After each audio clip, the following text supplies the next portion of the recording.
ఇంకా 'కల్కి 2898 AD' trailer విషయానికొచ్చినట్టయితే ఏమన్నా ఉందా అసలు? ర్యాంపేజ్ ఉందా ఆ ట్రైలరు. అంటే సీరియస్‌లీ చెప్తున్నా ఈ సినిమాలో ఎలాంటి కైండ్ ఆఫ్ థింగ్స్ ఉండబోతున్నాయి, ఎలాంటి కైండ్ ఆఫ్ థింగ్స్‌ని మనం జూన్ 27న విజువలైజ్ చేయబోతున్నాం అంటే చూడబోతున్నాం అని ఆలోచించుకుంటూ, ఊహించుకుంటుంటేనే గూస్ బంప్స్ వచ్చేస్తున్నాయి లిటరల్లీ. ఏమన్నా ఉందా అసలు సినిమాలో స్టఫు? ఒక పక్కేమో మన హిందూ పురాణాలు. అంటే మహాభారతం, అశ్వత్థామ పాత్ర అండ్ అశ్వత్థామ ఇంట్రడక్షన్ ఏదైతే ఇచ్చారో దాంట్లో మనకి అన్ని డీటెయిల్స్ కూడా క్రిస్టల్ క్లియర్‌గా కనబడుతున్నాయి. సో, ఒక పక్క అశ్వత్థామ ఉన్నారు.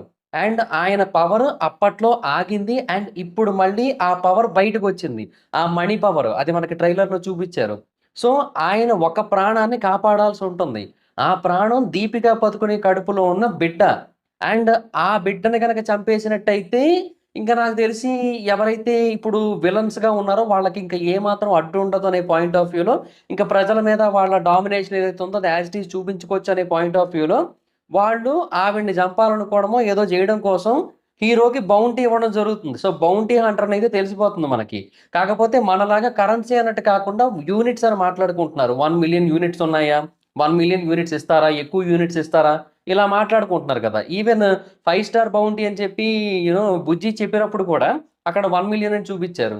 సో, హీరో ఒక బౌంటీ హంటర్. సో, ఈ బౌంటీ హంటర్ ఆవిడని తీసుకురావడానికి ఎళ్తుంటే అక్కడ అశ్వత్థామ ఆయన్ని ఆపుతుంటే ఈయనేమో అంటే 'ప్రభాస్' గారేమో 'భైరవ' ఏమో complete modern warfare, modern technological వార్‌ఫేర్‌తో ఈయన ఫైట్ చేస్తూ ఉంటే, అశ్వత్థామను మించిన పవర్స్ ఏముంటాయి చెప్పండి? సో, అశ్వత్థామ పవర్స్‌ని ఆయన ఉపయోగిస్తూ అశ్వత్థామ ఫైట్ చేయడం. కానీ end of the day of course హీరోయే గెలుస్తారనేది మనకు తెలిసిన కాన్సెప్టే. కానీ అది ఎలాగా అనేది ఇక్కడ మనం గెస్ చేయలేకుండా ఉంది. అంటే ఇప్పుడు ఫర్ ఎగ్జాంపుల్ లాస్ట్‌కి హీరోకి కూడా విషయం ఏంటో తెలిసి, హీరో కూడా ఇటువైపు రావడమో, లేదంటే హీరోయే ఇంకా విలన్స్ మీదకెళ్ళడమో, ఇలాగేదైనా జరిగే అవకాశాలైతే ఉంటాయనిపిస్తుంది నాకు. కానీ ఆ వరల్డ్ ఉందయా అసలు, ఆ వీఎఫ్ఎక్స్ ఏంది, లాస్ట్‌లో 'ప్రభాస్' గారు ఆ బుజ్జిలోంచి బయటకొచ్చిన ఆ షాట్ ఏంది, మధ్యలో అసలు 'అమితాబ్ బచ్చన్' గారు వర్సెస్ 'ప్రభాస్' గారి ఫైట్ సీక్వెన్స్‌లేంది, ఇవి కాకుండా స్టార్టింగ్‌లో మనకి గ్లింప్స్‌లో కొన్ని విజువల్స్ చూపిచ్చారు. అవన్నీ కూడా ఈ విలన్స్‌కి సంబంధించిన విజువల్స్. సో, అక్కడ కూడా నెక్స్ట్ లెవెల్ వరల్డ్‌నయితే క్రియేట్ జేశారు. సో, కాశీ పట్టణం గురించి ఇన్‌స్పిరేషన్‌గా తీసుకోవడం జరిగింది. ఆఖరి పట్టణం అన్నట్టుగా. సో, అంటే మన ఇండియన్ హిస్టరీని గాని, లేదంటే ఇండియన్ పురాణాలను గాని, latest history and old history అన్నిటిని కూడా కలిపి తీయడం జరుగుతుంది ఈ సినిమాని. దాన్ని ఫ్యూచరిస్టిక్ కాన్సెప్ట్‌లతో కలిపి తీయడం జరుగుతోంది. అండ్ ఇది గనక హిట్ అయినట్టయితే డెఫినిట్‌గా దీనికి మల్టిపుల్ పార్ట్స్ వస్తాయని కూడా ఆల్రెడీ కన్ఫర్మ్ చేసి చెప్పడం జరిగింది గదా!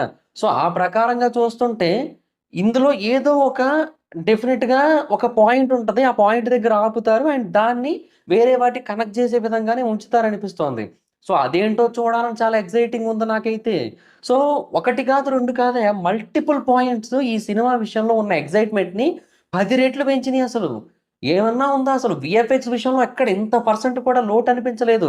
కమల్ హాసన్ గారి క్యారెక్టర్ అది చాలా డిఫరెంట్‌గుంది. ఏలియన్ లాగే ఉన్నారాయన చూడ్డానికి. అమ్మ బాబోయ్! అంటే ఆ వాయిస్ తెలుస్తోంది కదా మనకి. ఆయన వాయిస్ ఓవరే అని చెప్పి. సో, ఆయన వాయిస్ చూస్తూ అండ్ బాడీని చూస్తుంటేనేమో ఆయన ఏలియన్‌లా కనపడుతున్నారు. సో, ఏందో ఏదేదో తీసుకొనొచ్చారు ఈ సినిమాలోకి. నిజంగా చెప్తున్నా 27వ తారీఖున మనం కొత్త ప్రపంచంలోకి ఎంటర్ అవుతాం అనడంలో అసలు ఎలాంటి సందేహం లేదని స్పష్టంగా తెలిసిపోతుంది. హ్యాట్స్ ఆఫ్ అబ్బా! నాగశ్విన్ గారికి. లిటరల్లీ చెప్తున్నా ఇలాంటి ఒక సినిమా తీయొచ్చు అనే ఆలోచన ఎవ్వరికీ రాదు. కానీ ఆయనకొచ్చింది అండ్ దాన్ని ఇంప్లిమెంట్ చేయడం చాలా పెద్ద విషయం అసలు. ప్రొడ్యూసర్స్ చాలా బాగా సపోర్ట్ చేశారు తెలిసిపోతుంది.